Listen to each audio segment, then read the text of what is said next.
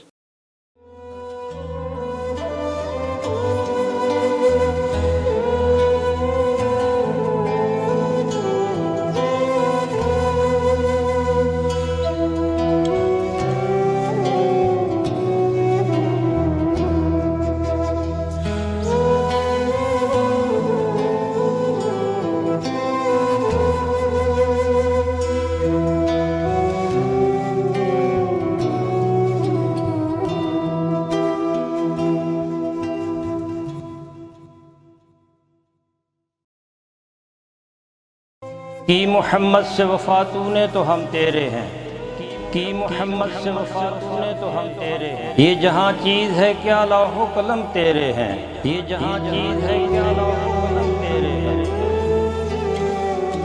ہم کون تھے، ہم کیا ہیں، ہمیں کیا ہونا چاہیے تھا.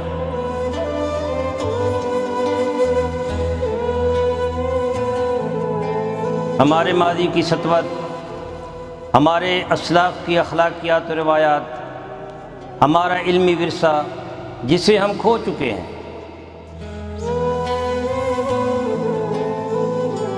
اس عظمت رفتہ کی بحالی کے لیے دیکھیے پروگرام نمود سحر.